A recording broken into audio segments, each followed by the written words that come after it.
नमस्कार दोस्तों, स्वागत है आपका अपने चैनल जिसका नाम है केवल एग्जाम। इसमें आज जो हम पढ़ने जा रहे हैं वो आधुनिक भारत को पढ़ने जा रहे हैं। जो आधुनिक इतिहास हमारा यूपी पीसीएस में आएगा उसके बारे में पढ़ने जा रहे हैं। कोशिश करेंगे कि पूरी क्लास एक ही वीडियो में आ जाए, अदरवाइज नहीं आएगी तो हम इसके लिए नेक्स्ट वीडियो भी बनाएंगे, तो क्योंकि ज़्यादा लंबा हो जाने से दिक्कत होती है। तो चलिए प्रारंभ करते हैं, लेकिन उससे पहले अगर आपने अभी तक हमारे चैनल को सब्सक्राइब नहीं किया, सब्सक्राइब कर लीजिए।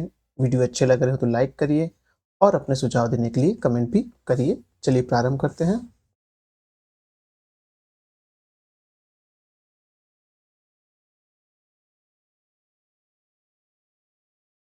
पहला प्रश्न देखते हैं। भारत में प्रथम ब्रिटिश फैक्ट्री स्थापित की गई थी कहाँ? पौंडीचेरी में। भारत आने वाले यात्री जो पुर्तगाल देश का नहीं था वह था पीटर मुंडी। 1503 में पुर्तगालियों ने भारत में अपना पहला किला बनाया था कहाँ? कोचीन में। सुप्रसिद्ध उर्दू शायर मिर्ज़ा गालिब का मूल निवास कहाँ का था? वो आगरा का था।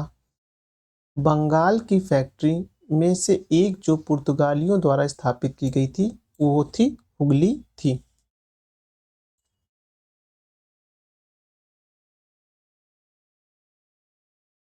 उस शासक का नाम बताइए जिसने वास्को डी गामा को कालीकट में स्वागत किया था? जमोरिन ने।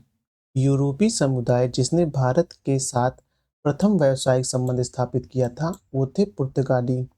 भारत में पुर्तगाली शक्ति का वास्तविक संस्थापक कौन था? अलबुकर। भारत में मुद्रालय लाने वाले प्रथम कौन थे? वो थे पुर्तगाली। बंगाल में डचों द्वारा स्थापित कारखाना चिनसुरा। वह शासक जिसने ईस्ट इंडिया कंपनी को दीवानी प्रदान की थी वह था शाह आलम द्वितीय। फ्रांसीसी ईस्ट इंडिया कंपनी की स्थापना किसके शासनकाल में हुई थी? वो थे लुई 14वें। लंदन में ब्रिटिश ईस्ट इंडिया के गठन के समय भारत में बादशाह कौन था? अकबर। ब्रिटिश कंपनी में से किसे भारत में व्यापार करने का पहला अधिकार प्राप्त हुआ था? वो थी लिवेंट कंपनी को।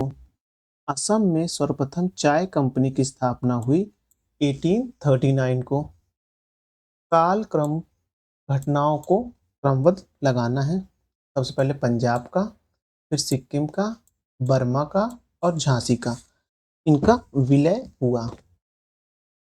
भारत की स्वतंत्रता के पूर्व गोवा अधिपत्य किसका था? पुर्तगालियों का था। अब स्वायत्त राज्यों का उदय अवध, मैसूर, पंजाब एवं बंगाल। राजा रंजीत सिंह ने अदालत ए आला की स्थापना की थी कहाँ? लाहौर में। मुगल बादशाह द्वारा नियुक्त बंगाल का अंतिम सूबेदार मुर्शीद कुली खां। गुरु नानक ने अपना उत्तराधिकारी घोषित किया था लहना को। द्वितीय मैसूर युद्ध समाप्त हुआ था मंगलौर की संधि पर। प्रथम आंग्ल मैसूर युद्ध 1767 से 1769 में विजित हुआ था कौन? हैदर अली। टीपू सुल्तान ने ब्रिटिश सेना को 1780 में हराया था कोलीपुर में। वह ब्रिटिश इतिहासकार जिसने इस विचार का खंडन किया कि टीपू सुल्तान एक कट्टरपंथी था वो थे P.I. रॉबर्टसन। बंगाल के गवर्नर जनरल में तृतीय आंग्ल मैसूर युद्ध से संबंधित है लॉर्ड कॉर्नवालिस। ईश्वर की इच्छा थी कि मैं सभी धर्मों को एक निगाहों से देखूं, इसलिए उसने दूसरी आंखों की रोशनी ले ली। यह कथन किसका था? महाराणा रंजीत सिंह का यह कथन था। इनकी राजधानी कहाँ थी? इनकी राजधानी आप लाहौर देखेंगे। रणजीत सिंह के राज्य में सम्मिलित था श्रीनगर भी सम्मिलित था। सही दिख रहा है। सिख राज्य का अंतिम राजा कौन था? दिलीप सिंह। सिख राज्य का अंतिम शासक कौन था? दिलीप सिंह। इलाहाबाद की संधि 1765 में, मंगलौर की संधि 1784 में, सालबाई की संधि 1782 में, मद्रास की संधि 1769 में हुई थी। मद्रास की संधि कब हुई थी? 1769 में हुई थी। बाजीराव द्वितीय को दी जाने वाली पेंशन नाना साहब को दिए जाने हेतु पैरवी के लिए कोर्ट ऑफ डायरेक्टर के समक्ष लंदन गए थे। कौन गए थे? अजीमुल्लाह खां गए थे। द्वितीय आंग्ल मैसूर युद्ध आप देखेंगे तो हुआ था 1780 से 84 के बीच। द्वितीय आंग्ल फ्रांसीसी युद्ध 1750 से 54 के बीच। द्वितीय आंग्ल मराठा युद्ध 1803 से 1805। द्वितीय आंग्ल अफगान युद्ध 1878 से 1880 के बीच हुआ था। बाजीराव पेशवा के दत्तक पुत्र का नाम क्या था? नाना साहब।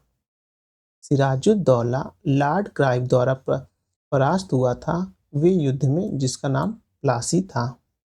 19वीं शताब्दी में भारत की ओर विस्तार का डर एंग्लो अफगान संबंधों पर आधारित था। किस पे आधारित है? रूस के संबंध पर। वह गवर्नर जनरल जिसके कार्यकाल में ईस्ट इंडिया कंपनी को शहंशाह शाह आलम द्वारा बंगाल, बिहार तथा उड़ीसा की दीवानी दी गई थी, वो थे लॉर्ड क्लाइव। राजधानी मुर्शिदाबाद से मुंगेर स्थानांतरित किसने की थी? मीर कासिम ने।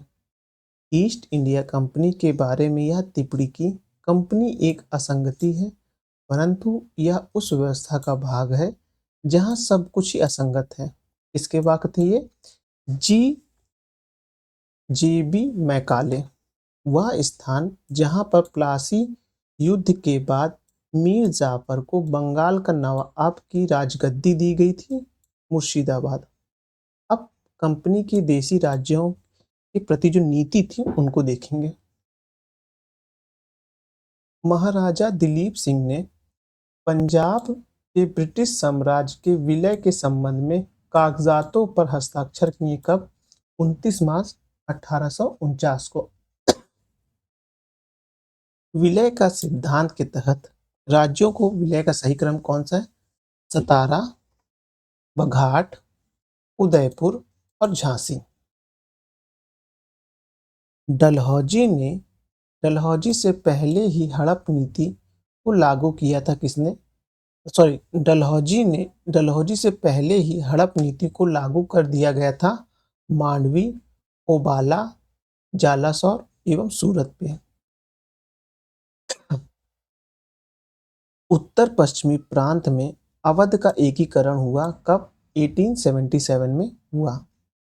सहायक संधि स्वीकार नहीं की थी, इंदौर के होलकर ने नहीं स्वीकार की थी। अवध के नवाब वाजिद अली शाह को ईस्ट इंडिया कंपनी ने गद्दी से उतार दिया था कब? 1856 में उतार दिया था। लॉर्ड डलहौजी ने कुशासन के आधार पर अवध का विलय किया 1756 में। रिंग फेस की नीति से नाम जुड़ा है वॉरेन हेस्टिंग का। अब देखेंगे ब्रिटिश कालीन राजस्व एवं न्यायिक सुधार। धर्मार्थ बंदोबस्त अधिनियम पारित किया गया कब? 1890 में। भारतीय सिविल सेवा के एक अलग परीक्षा का प्रावधान किया गया जो भारत में होनी थी, भारत सरकार अधिनियम 1919 के माध्यम से किया गया। कोड ऑफ सिविल प्रोसीजर कब आया? 1859 को। इंडियन पिनल कोड कब आया? 1860 को। क्रिमिनल प्रोसीडिंग कोड आया 1862 को। पुलिस एक्ट 1861 में आया।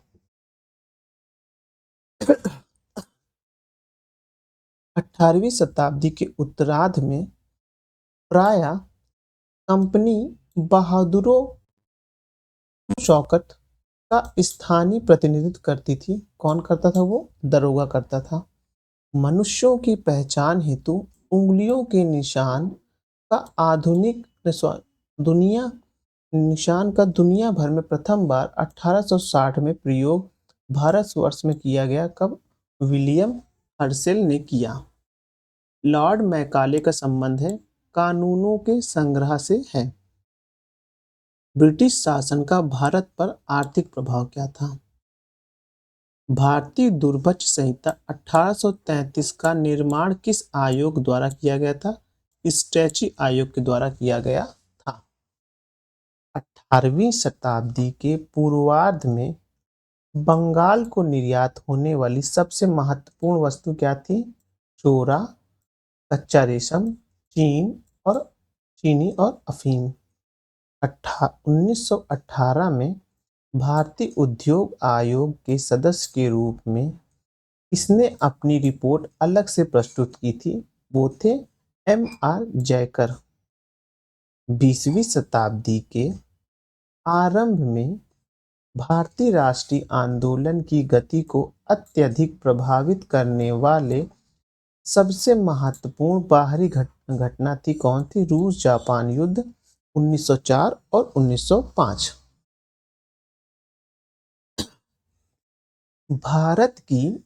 भारत में आधुनिक राष्ट्रीय आंदोलन के विकास में उत्तरदायी कारण नहीं था क्या? भारत में राजनीतिक विविधता। इंडियन सिविल सर्विसेज परीक्षा में उत्तीर्ण होने वाले प्रथम भारतीय सत्येंद्र नाथ टैगोर थे। अब देखते हैं 1857 का स्वतंत्रता संग्राम। बिहार में 1857 के विद्रोह का मुख्य संगठनकर्ता थे कुंवर सिंह। घटना का सही क्रम है। दांडी यात्रा हुई, उसके बाद गांधी इरविन समझौता हुआ, फिर सांप्रदायिक घोषणा पत्र हुआ, फिर पूना पैक्ट होता है।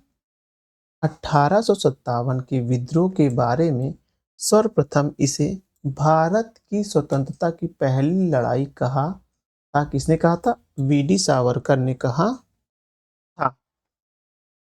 1 नवंबर 1858 में महारानी विक्टोरिया का घोषणा पत्र इलाहाबाद में पढ़कर सुनाया किसने? लॉर्ड कैनिंग ने। 1857 में इसने इलाहाबाद को आपातकालीन मुख्यालय बनाया, लॉर्ड कैनिंग ने। मंगल पांडे विप्लव से जुड़े थे बैरकपुर से। नाना साहब का कमांडर इस चीफ था तात्या टोपे। सन 1857 में बरेली विद्रोह का नेता था कौन? खान बहादुर। भारत की स्वतंत्रता की पहली लड़ाई 1857 में प्रारंभ थी मेरठ में।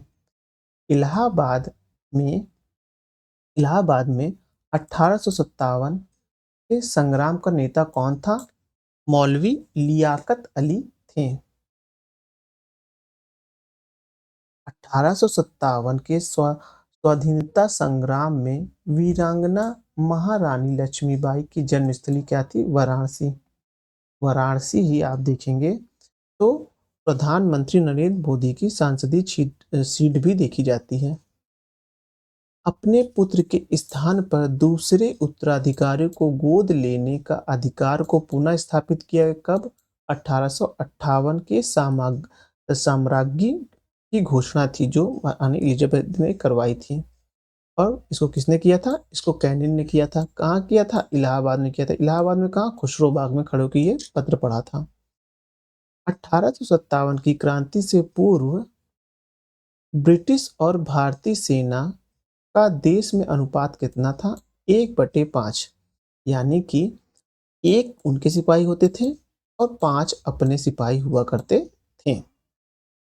अब है 1857 की संग्राम के केंद्रों में सबसे पहले अंग्रेजों ने पुनः अधिकार किया किस पे? दिल्ली पर किया। असम में 1857 की क्रांति का नेता कौन था? वो नेता था दीवान मिनराम दत्त। 1857 के संघर्ष में भाग लेने वाले सिपाहियों की सर्वाधिक संख्या कहाँ से थी? अवध की थी। भारतीय भाषा में 1857 के विप्लव के कारणों पर लिखने वाला प्रथम भारतीय थे सैयद अहमद खां। वर्ष 1857 में शिक्षा के क्षेत्र में महत्वपूर्ण घटना घटी। कलकत्ता में मद्रास एवं मुंबई विश्वविद्यालय की स्थापना। 1857 की क्रांति हिंदू मुस्लिम षड्यंत्र का प्रतिफल था। यह कथन किसका था? जेम्स आउड्रम का था। किसका था? जेम्स आउट्रम का था। यह सैनिक विद्रोह में बहुत बड़ा था, किंतु एक प्रथम एक प्रथम स्वतंत्रता संग्राम से बहुत कम। 1857 की घटना के बारे में किसने कहा है?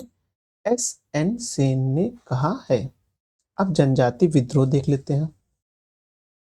1829 से 29 में अंग्रेजों के विरुद्ध खासी जनजाति विद्रोह का नेतृत्व किया तिरोत सिंह ने। किसने किया? तिरोत सिंह ने। चेरो विद्रोह 1770 से 71, कुकी आंदोलन 1826 से 49, कोल विद्रोह 1831 से 39, संथाल विद्रोह 1855 से 56।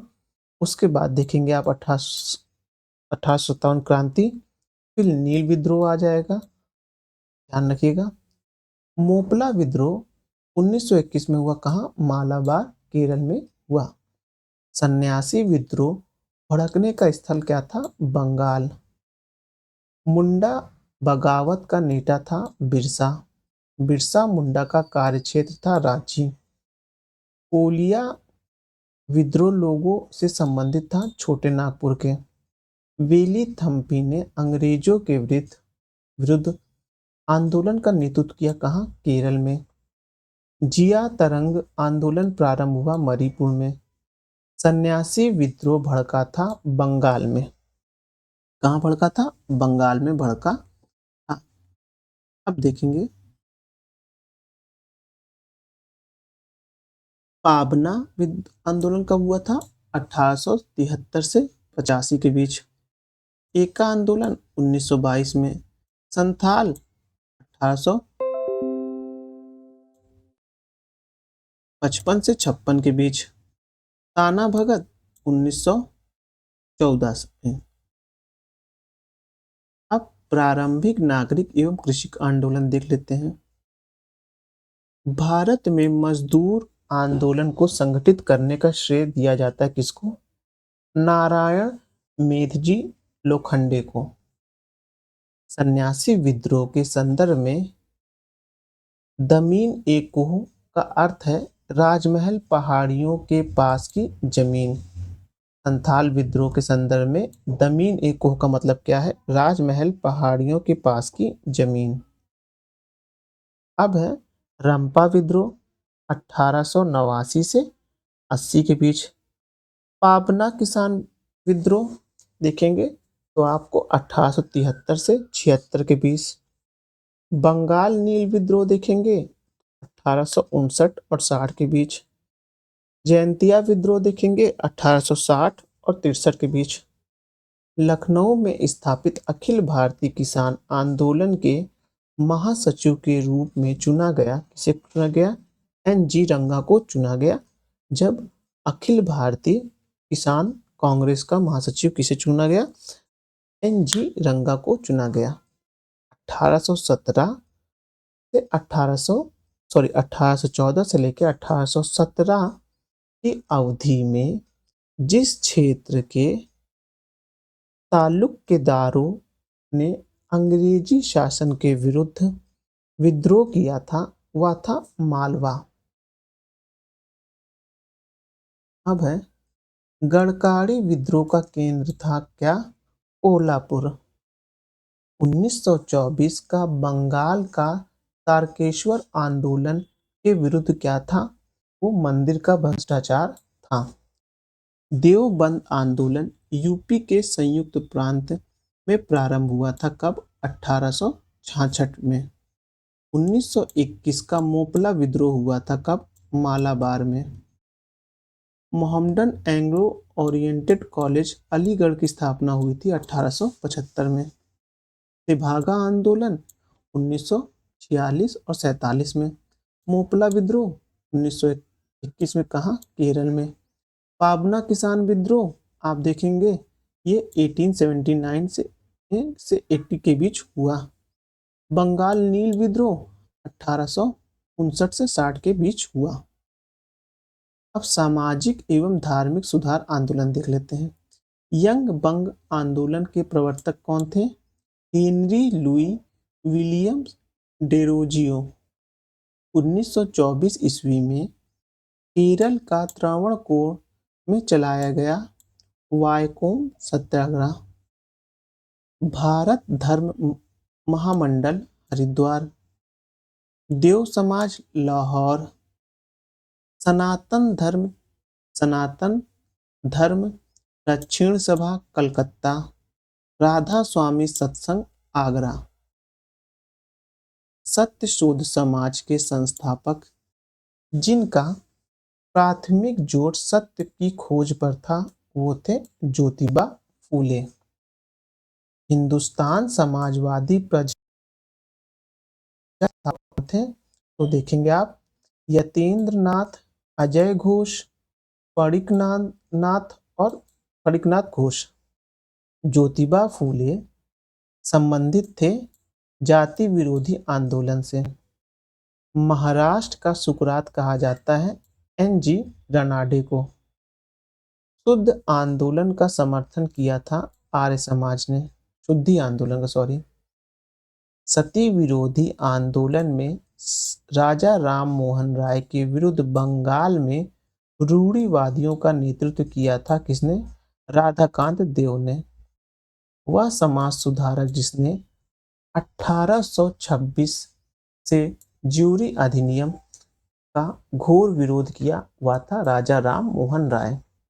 एशियाटिक सोसाइटी ऑफ बंगाल की स्थापना की थी विलियम्स जोन्स ने।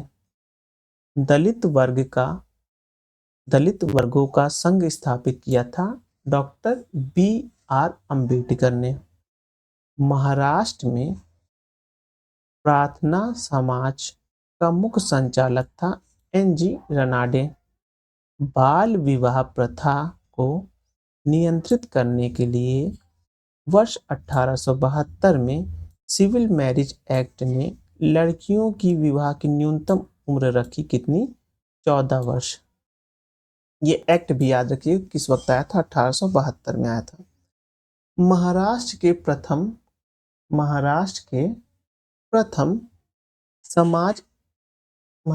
प्रथम समाज, एक minute रुकिएगा।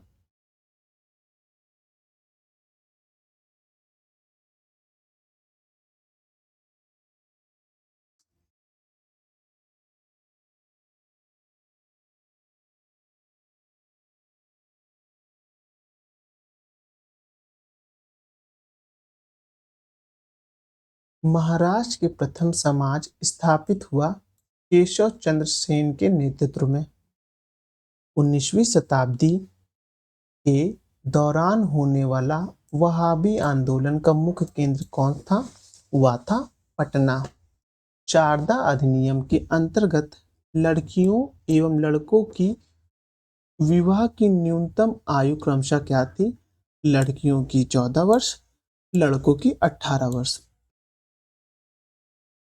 Servant of India society की स्थापना जी.के. गोखले ने की थी। पश्चिम भारत के D.K. कार्वे का नाम निम्नलिखित में से किस संदर्भ में आता है? स्त्री शिक्षा और विधवा पुनर्विवाह। राधा स्वामी सत्संग के संस्थापक थे शिव दयाल साहब। महाराष्ट्र में विधवा पुनर्विवाह हेतु अभियान का नेतृत्व किया विष्णु परशुराम पंडित ने। वह बंगाली नेता जिसने सामाजिक धार्मिक सुधारों का विरोध किया और रूढ़िवाद का समर्थन किया, कौन था? राधाकांत देव थे। यदि भगवान अस्पृश्यता को सहन करते हैं तो मैं कभी भगवान नहीं मानूंगा। यह कथन किसका था? यह कथन आप देखेंगे बाल गंगाधर तिलक का है। अब है इंग्लैंड में राजा राम मोहन राय की मृत्यु कब हुई? 1833 में हुई। कब हुई? 1833 में हुई।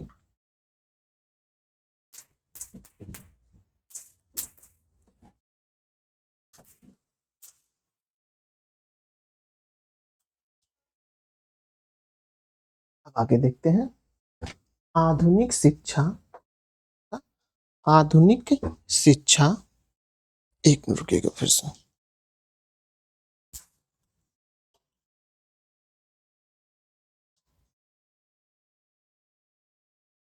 आधुनिक शिक्षा आधुनिक भारत में शिक्षा एवं प्रेस का विकास क्या हुआ था? आधुनिक भारत में शिक्षा और प्रेस के विकास में क्या क्या क्वेश्चन अब तक आए हैं उनके बारे में देखने जा रहे हैं। चलिए प्रारंभ करते हैं। एशियाटिक सोसाइटी ऑफ बंगाल की स्थापना सर विलियम जोन्स ने की थी। ये क्वेश्चन ध्यान रखिएगा। एशियाटिक सोसाइटी ऑफ बंगाल की स्थापना सर विलियम जोन्स ने की थी। फोर्ट विलियम कॉलेज कलकत्ता की स्थापना का मुख्य उद्देश्य था ब्रिटिश अधिकारियों को भारतीय भाषाओं में शिक्षा देना।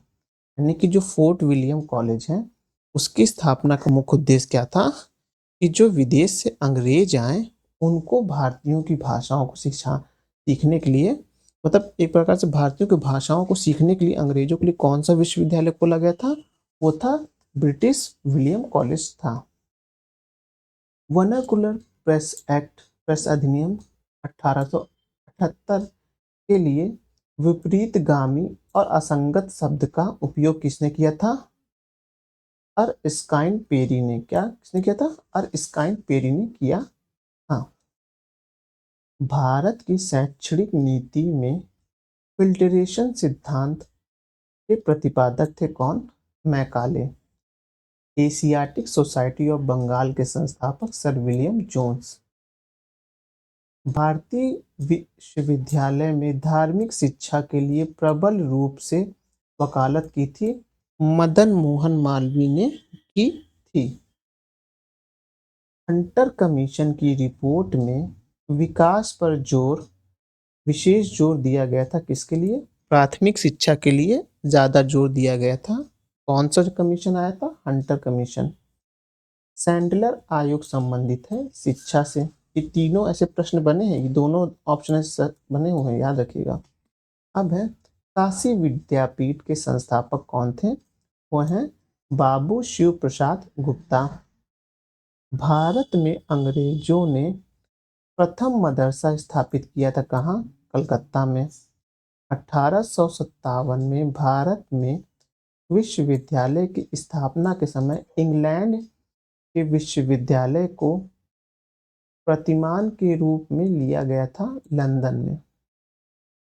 डेक्कन एजुकेशन सोसाइटी की स्थापना किसने की थी? बीजी तिलक ने।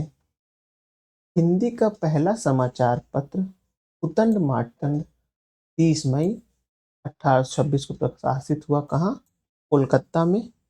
इसके प्रकाशनकर्ता कौन थे? राजा राम मोहन राय थे। और क्या था? यह हिंदी का पहला समाचार पत्र था। सर्वप्रथम सेंसरशिप लागू की थी वेलेजली ने।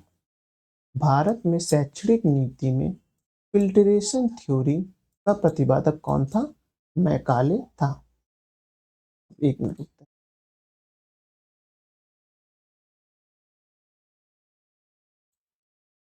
1885 से पूर्व स्थापित राजनीतिक संस्थाएं, यानी कांग्रेस की स्थापना से पूर्व कितनी और संस्थाएं स्थापित हुई थी उसका प्रश्न इसमें है।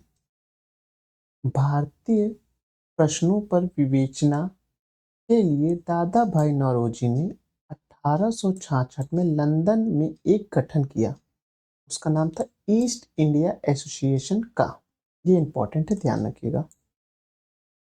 थियोसोफिकल सोसाइटी के अनुयायी भारतीय दर्शन में विश्वास करते थे। किसमें? सांख्य दर्शन में विश्वास करते थे। सांख्य दर्शन किस दर्शन का एक भाग है? ये कमेंट करिए। बंगाल एशियाटिक सोसाइटी की स्थापना 1784 ईस्वी में कलकत्ता में की गई थी। कहाँ?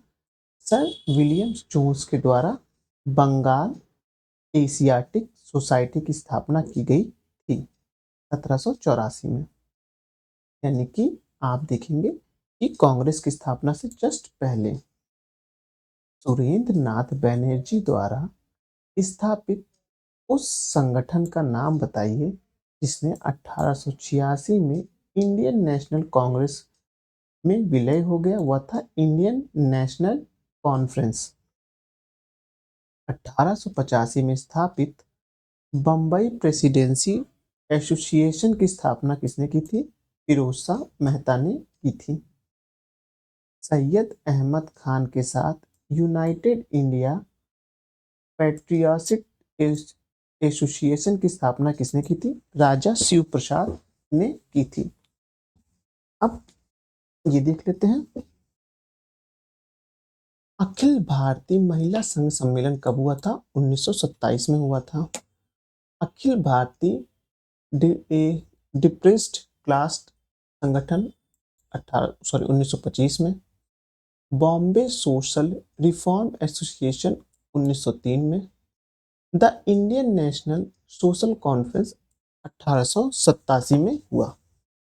भारतीय राष्ट्रीय कांग्रेस की स्थापना, कार्यप्रणाली एवं महत्वपूर्ण अधिवेशन। कभी भी भारतीय राष्ट्रीय कांग्रेस ने किसी भी अधिवेशन की अध्यक्षता नहीं की। मतलब कि किसी भी मतलब कि जब वो हुआ था, सम्मेलन हुआ था, उसकी अध्यक्षता किसने नहीं की थी? वे बाल गंगाधर तिलक ने नहीं की थी।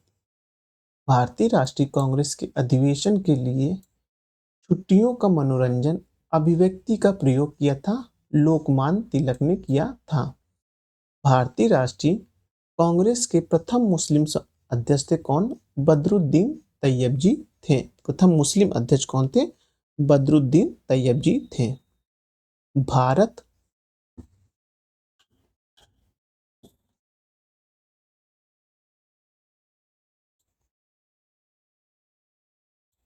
नॉट नो हो, हाँ हो गया। भारतीय राष्ट्रीय कांग्रेस के प्रथम मुस्लिम अध्यक्ष कौन थे? बदरुद्दीन तैयब जी थे। कांग्रेस का अत्यधिक अल्पसंख्यक लोगों का प्रतिनिधित्व करने वाला कहा गया था किसे? लॉर्ड डफरिन ने कहा था। भारतीय राष्ट्रीय कांग्रेस के प्रथम महिला अध्यक्ष थी कौन? एनी बेसेंट थी। दिसंबर 1885 में इंडियन नेशनल कांग्रेस का सर्वप्रथम अधिवेशन आयोजित किया गया था। कहाँ? बम्बई में। इंडियन नेशनल कांग्रेस के प्रथम महिला अध्यक्ष थी सरोजनी नायडू जी थी। महिला अध्यक्ष याद रखिएगा, इंडिया की पहली महिला अध्यक्ष। वैसे बोला जाए सिर्फ महिला अध्यक्ष तो एनी बेसेंट को टिक करेंगे आप। लगातार 6 वर्षों तक भारतीय राष्ट्रीय कांग्रेस के प्रेसिडेंट रहे कौन? अबुल कलाम आजाद रहे थे। याद रखिएगा, अबुल कलाम आजाद रहे थे। कांग्रेस के सूक्ष्मदर्शी अल्पसंख्यक जनमत का प्रतिनिधित्व बताते हुए उसका मजाक उड़ाया था किसने? लॉर्ड डफरिन ने। भारतीय राष्ट्रीय कांग्रेस का 1885 में सचिव कौन थे?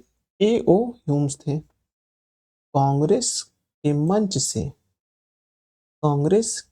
मंच से भारतीय राष्ट्रीय कांग्रेस के किस अधिवेशन में प्रथम बार स्वराज शब्द को व्यक्त किया गया था? वह था कलकत्ता अधिवेशन 1906 का। ये बहुत इंपॉर्टेंट है, ध्यान रखिएगा। कलकत्ता अधिवेशन या ध्यान रखिएगा। भारतीय राष्ट्रीय कांग्रेस का अंतिम अधिवेशन जिसमें बाल गंगाधर तिलक ने भाग लिया था वह क्या था? वह था अमृतसर अधिवेशन था, जो कि 1919 में हुआ था। ध्यान रखिएगा कि बाल गंगाधर तिलक का अंतिम जो पार्टिसिपेशन था वो अमृतसर अधिवेशन में था। अब आगे देखते हैं, भारतीय राष्ट्रीय कांग्रेस ने किस अधिवेशन में महात्मा गांधी को कहा था? गांधी मर सकते हैं परंतु गांधीवाद हमेशा बना रहेगा। ये था कराची अधिवेशन। ध्यान रखिएगा, इंपॉर्टेंट है, 1931 में हुआ था और ये बहुत इंपॉर्टेंट कथन है जो आज भी जीवित है। ये कथन भारतीय राष्ट्रीय कांग्रेस ने अपने किस अधिवेशन में भारत सरकार अधिनियम 1935 को अस्वीकार किया था? वह था लखनऊ अधिवेशन 1936 का। कांग्रेस गिरने के लिए लड़खड़ा रही है और भारत में रहते हुए मेरी एक विशेष महत्वाकांक्षा है कि इसके शांतिपूर्ण अवसान में भी इसकी सहायता करूं। करजन का ये वाक्य था। भारतीय राष्ट्रीय कांग्रेस के हरिपुर अधिवेशन की अध्यक्षता की थी किसने? एस.सी. बोस ने हरिपुर अधिवेशन की अध्यक्षता की थी।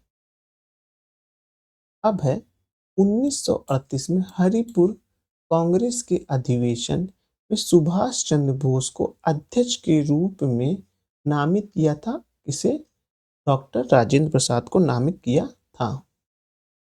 भारतीय राष्ट्रीय कांग्रेस का प्रथम निर्वाचित यूरोपीय अध्यक्ष कौन था? जॉर्ज यूले थे। भारतीय राष्ट्रीय कांग्रेस का सर्वप्रथम मुस्लिम अध्यक्ष कौन था? बदरुद्दीन तैयबजी थे। हो गया था। अब ये देखते हैं। भारतीय राष्ट्रीय कांग्रेस ने सन 1905 में बनारस अधिवेशन की अध्यक्षता किसने की थी? गोपाल कृष्ण गोखले ने की थी। भारतीय राष्ट्रीय कांग्रेस का एकमात्र अधिवेशन जिसे महात्मा गांधी द्वारा संबोधित किया गया था, संपन्न हुआ था बेलग्राम में। भारतीय राष्ट्रीय कांग्रेस ने 1946 में मेरठ में आयोजित अधिवेशन की अध्यक्षता की थी। जे.बी. कृपलानी ने की थी। मदन मोहन मालवीय भारतीय राष्ट्रीय कांग्रेस के अध्यक्ष कितनी बार चुने गए थे? 2 बार मदन मोहन मालवीय चुने गए थे। ये चुने गए थे 1909 और 1918 में। Doctor M.N. अंसारी मद्रास, पुरुषोत्तम दास टंडन नासिक, सरोजनी नायडू कानपुर, सुभाष चंद्र बोस हरिपुर। तो इसने अधिवेशन स्थल का है कि मतलब कि डॉक्टर M.N. अंसारी ने मद्रास में अधिवेशन किया था, पुरुषोत्तम दास टंडन ने नासिक में किया था, सरोजनी नायडू ने कानपुर में किया था, सुभाष चंद्र बोस ने हरिपुर में किया था। अब है भारतीय राष्ट्रीय कांग्रेस का उदारवादी चरण 1885 से 1905 का ये चरण जो माना जाता है उदारवादी चरण माना जाता है। कभी भी भारतीय राष्ट्रीय कांग्रेस ने किसी भी अधिवेशन की अध्यक्षता नहीं की थी बाल गंगाधर तिलक ने। लॉर्ड कर्जन ने प्रांतीय सीमाओं को पुनर्गठित करने का निर्णय लिया और पूर्वी बंगाल और आसाम नामक एक नए प्रांत बनाया गया। यह कथन सत्य है। असैनिक प्रशासन 1905 के संदर्भ में। महाराष्ट्र में गणपति पर्व का श्री गणेश किसने किया था? बीजी तिलक ने। इसने भारतीय राष्ट्रीय कांग्रेस का प्रथम याचना तथा विरोध की राजनीति करने का आरोप लगाया? गंगाधर तिलक। स्वराज शब्द का प्रयोग सर्वप्रथम किसने किया? बाल गंगाधर तिलक ने। स्वराज शब्द 1906 के अधिवेशन में आया था, याद होना चाहिए। गोपाल कृष्ण गोखले ने भारत सेवा मंडल सर्वेंट ऑफ इंडियन सोसाइटी की स्थापना की थी कब? 1905 में की थी। पारंपरिक गणपति त्योहार को राष्ट्रीय त्योहार में बदल दिया गया तथा इसे एक राजनीतिक रंग दिया गया था। किसने? तिलक ने दिया। बंगाल विभाजन एवं स्वदेशी आंदोलन। वंदे मातरम भारतीय राष्ट्रीय आंदोलन का शीर्ष गीत क्या था? स्वदेश आंदोलन में ब्रिटिश पत्रकार H.W. नेविल्सन जुड़े थे स्वदेशी आंदोलन से। क्रांतिकारी संगठन अभिनव भारत समाज के संस्थापक कौन थे? विनायक दामोदर सावरकर। बंगाल का विभाजन करने वाला गवर्नर जनरल कौन था? कर्जन। यह कथन कि विदेशी कपड़ों को जलाना एक निष्ठुर बर्बादी है किसका है? रविन्द्रनाथ टैगोर का।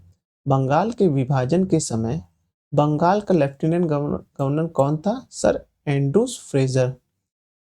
स्वदेशी के समर्थक कौन थे? दादा भाई नौरोजी। 1904 में लगातार भारत में स्वशासन देने पर बल दिया दादा भाई नौरोजी ने। वह आंदोलन जिसके चलते रविन्द्रनाथ टैगोर ने आमार सोनार बांग्ला नामक गीत लिखा, वह इसके लिए तो सविनय अवज्ञा आंदोलन के लिए। ये मुझे कुछ गलत लग रहा है, बाकी देखेंगे। ब्रिटिश वस्तुओं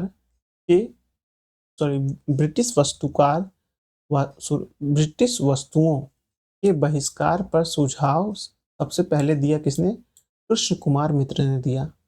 बंगाल के विभाजन 1905 के विरोध में हुए आंदोलन का नेतृत्व किया था किसने? सुरेंद्रनाथ बनर्जी ने किया। यहाँ पास ये आंसर नहीं, ये जो होना चाहिए ये बंगाल विभाजन होना चाहिए। यहाँ पास ये गलत आंसर यहाँ मारा है। लिखा है ये बंगाल विभाजन होना चाहिए था। स्वदेशी आंदोलन का नेतृत्व दिल्ली में किया था सैयद सैयद हैदर रजा ने। मद्रास में स्वराज स्वदेशी आंदोलन का नेतृत्व किया था किसने? चिदम्बरम पिल्ले ने किया था मद्रास में। विदेशी वस्त्रों की बर्बादी ही उनके साथ सर्वोत्तम व्यवहार है, यह कथन किसका था? महात्मा गांधी का। 1905 में बंगाल विभाजन के परिणाम स्वरूप घटित हुआ था क्या? पूर्वी बंगाल के मुस्लिम बहुल प्रांतों का। अब है कांग्रेस का सूरत विघटन एवं क्रांतिकारी आंदोलन। अब है चेतन रूप में धार्मिक विचारक थे भगत सिंह। काकोड़ी षड्यंत्र केस में प्रधान आरोपी पंडित राम प्रसाद बिस्मिल को उत्तर प्रदेश के शहर में फांसी दी गई थी। कहाँ? गोरखपुर में। क्रांतिकारी जो काकोड़ी ट्रेन कांड यहाँ जो है उसे एक्शन में चेंज कर दिया गया है, से संबंधित नहीं था खुदीराम बोस। अब काकोड़ी ट्रेन कांड ना कहकर उसे एक्शन कहा जाता है। उत्तर प्रदेश सरकार ने इसका नाम चेंज किया है। गदर पार्टी की स्थापना 1913 में। बर्लिन में इंडियन इंडिपेंडेंस कमेटी की स्थापना 1916 में। केंद्रीय असेंबली बम कांड 1929। चटगांव शस्त्रागार छापा 1930। 1926 में घटित नौजवान सभा के प्रारंभिक सदस्य नहीं थे अंबिका चक्रवर्ती नहीं थे। किसानों को स्वयं के केवल विदेशी जंजीरों से ही आज़ादी नहीं करना है, परंतु जमींदारों व पूंजीवादियों से भी आज़ाद करना है, कथन किसका था? भगत सिंह का था। अक्टूबर 1924 में हिंदुस्तान रिपब्लिक एसोसिएशन का गठन किया गया था कानपुर में। वह महिला क्रांतिकारी जिसको सूर्यसेन के साथ गिरफ्तार किया गया था, कल्पना दत्त। काकोरी कांड काकोरी कांड मुकदमे के सरकारी वकील थे जगत नारायण मुल्ला। काकोरी षड्यंत्र कांड का वह एक मात्र क्रांतिकारी जो पुलिस गिरफ्तारी से बच निकला था, वह थे चंद्रशेखर आजाद। हिंदुस्तान रिपब्लिक एसोसिएशन का गठन 1924 में किया था। कहाँ किया गया था? कानपुर में किया गया था। भारतीय अशांति का जनक किसे कहा जाता है? वो बीजी तिलक को कहा जाता है।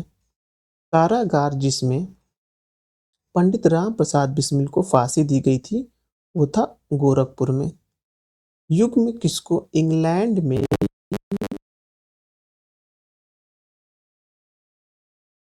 अंग्रेजी अधिकारियों की हत्या के आरोप में फांसी की सजा दी।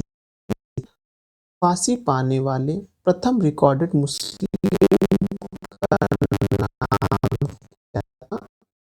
अशफाक उल्लाह खान था।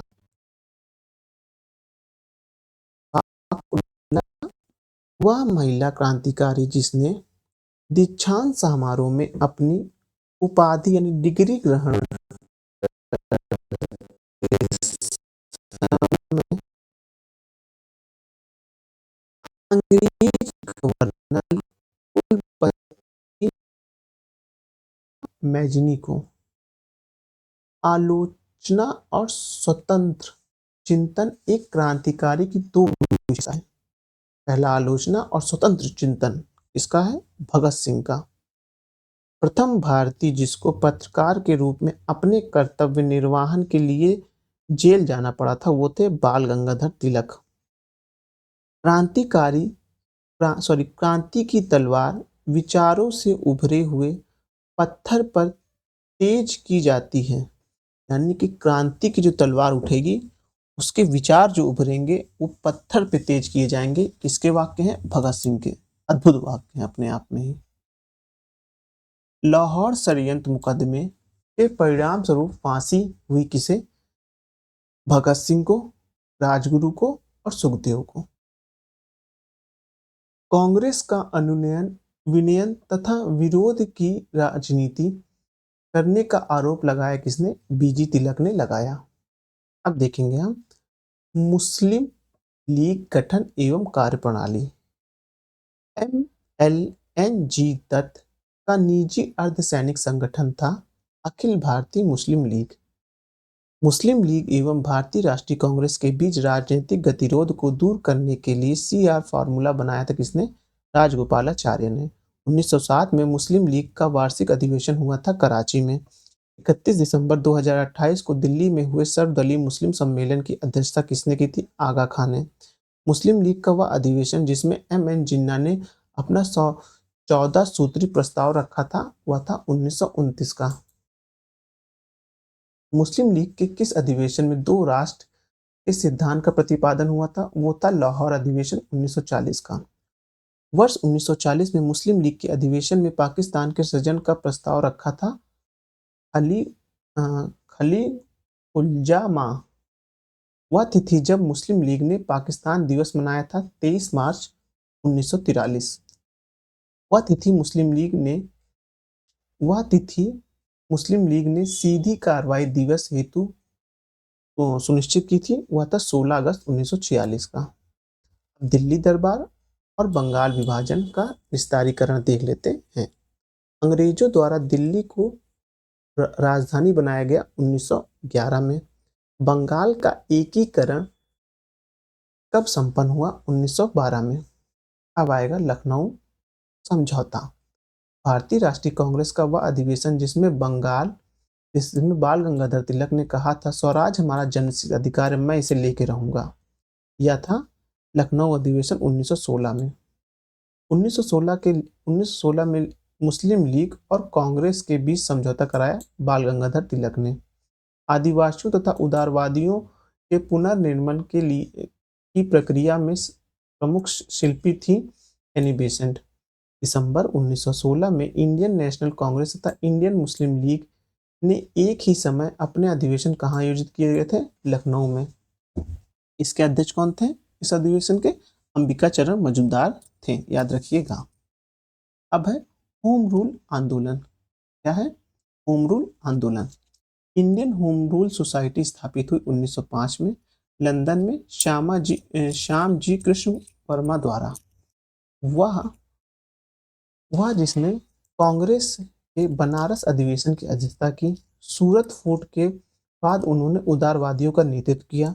उन्होंने दक्षिण अफ्रीका पहुंचकर गांधी जी के साथ महत्वपूर्ण सेवा की। उन्होंने सर्वेंट ऑफ इंडिया सोसाइटी की स्थापना की। क्या नाम था? गोपाल कृष्ण गोखले। आंदोलन जिसे गांधी जी संबंधित नहीं थे, होम रूल आंदोलन से संबंधित नहीं थे। बाल गंगाधर तिलक को लोकमान्य विशेष दिया गया था होम रूल आंदोलन के समय। National liberation federation of India अस्तित्व में आया था कब? कांग्रेस में नरमपंथी तथा उग्रवादियों के मतभेद के कारण। होम रूल आंदोलन का मुख्य ध्येय क्या था? भारत में ब्रिटिश साम्राज्य के अंदर स्वशासन प्राप्त करना। होम रूल यानी खुद का रूल प्राप्त करना। प्रथम विश्व युद्ध के दौरान आंदोलन जो भारत में लोकप्रिय हुआ था वह था होम रूल आंदोलन। भारतीय अशांति के जनक के रूप में जाने जाते हैं लोकमान्य तिलक। बाल गंगाधर तिलक को भारतीय अराजकता का पिता किसने कहा था? वेलेंटाइन्स शिरोल ने कहा था। अब गांधी युग का प्रारंभ और दक्षिण भारत से रॉलेट सत्याग्रह तक का है। इसको पढ़ते हैं। वल्लभ भाई पटेल को सरदार की उपाधि किसने दी थी? बारडोली की महिलाओं के द्वारा।